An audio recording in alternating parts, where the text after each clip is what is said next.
एक छोटे से गांव में शाम के वक्त सूरज गुरूब हो रहा था और गांव की गलियां खामोश थीं। एक किसान जिसका नाम बशीर था, अपने घर के अंधेरे कमरे में अपने सामने मेज पर बैठा हुआ था। उसके चेहरे पर परेशानी का आलम था। कर्जों के बोझ से तंग आकर बशीर ने एक ऐसा फैसला किया जिसने इंसानियत की हदों को चैलेंज किया। उसने अपनी बेटी नायला को एक अमीर सौदागर के हाथों बेचने का मंसूबा बनाया। नायला, जो अभी सिर्फ 17 साल की थी, इफ्फत व मासूमियत का पेकर थी। वो ये समझने से कासिर थी कि उसका अपना बाप उसे दौलत के बदले कैसे कुर्बान कर सकता है। जब सौदागर शफीक अपने कीमती कपड़ों और अय्याशी से भरपूर गाड़ी के साथ बशीर के साथ मुलाकात करने आया, तो नायला के दिल में खौफ की लहर दौड़ गई। शफीक ने वादा किया कि वो नायला को ऐश व आराम की जिंदगी देगा, लेकिन उसकी आंखों में लालच और घिनौनी नीयत साफ झलक रही थी। ये खबर गांव में आग की तरह फैल गई और लोगों ने सरगोशियों में बातें करनी शुरू कर दी।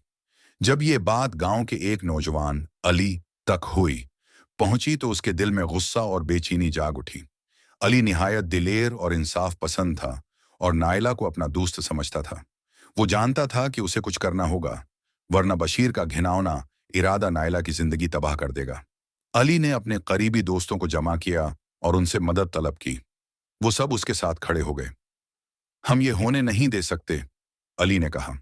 ये सिर्फ नायला की जिंदगी का सवाल नहीं है, ये इंसानियत और अखलाकियात की जीत या हार का सवाल है। रात के अंधेरे में जब बशीर हुआ में हो रहा था, उसने कहा, हमने उसे कभी नहीं देखा होगा। सौदागर के साथ मुलाकात कर रहा था। अली और उसके दोस्त उनके करीब पहुंच गए। घर का माहौल सर्द और तारीक था और सौदागर ने बड़ी रकम मेज पर रख दी। ये रकम अपनी गुर्बत दौर करने के लिए काफी होगी, शफीक ने कहा, जबकि बशीर परेशान नजरों से रकम को देख रहा था। उसी लम्हे अली वहां पहुंचा और दरवाजे पर जोर से चोट मारकर अंदर दाखिल हुआ।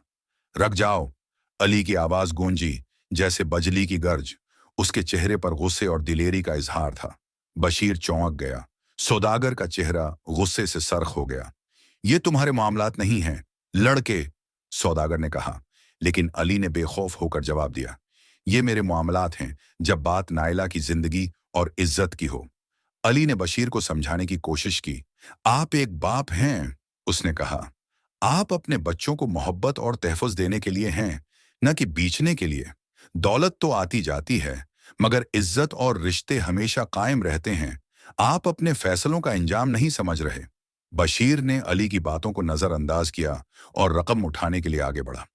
तब अली ने एक कदम और आगे बढ़ाया और सौदागर की आंखों में आंखें डालकर कहा, यह गांव का मसला है और नायला हमारी बहन की तरह है। हम उसे किसी कीमत पर नहीं जाने देंगे।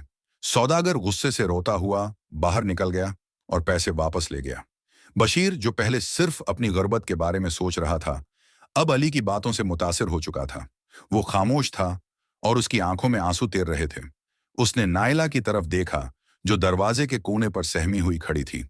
मुझे माफ कर दो, बेटी, बशीर ने कहा, और वो नायला के कदमों में गिर गया। मैंने अपनी जिम्मेदारी की तौहीन की है। मैं अब समझ गया हूं कि तुम्हारे शक्म पर कोई कीमत नहीं लगाई जा सकती।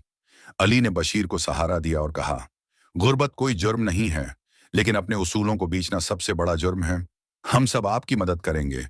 हम सब एक हैं। इस रात गांव के लोग इकट्ठे हुए और बशीर को माली मदद दी। उन्होंने उसकी जमीन के कर्जे चुकाने में हिस्सा लिया और उसे दूसरा मौका दिया कि वो इज्जत से अपनी जिंदगी गुजार सके।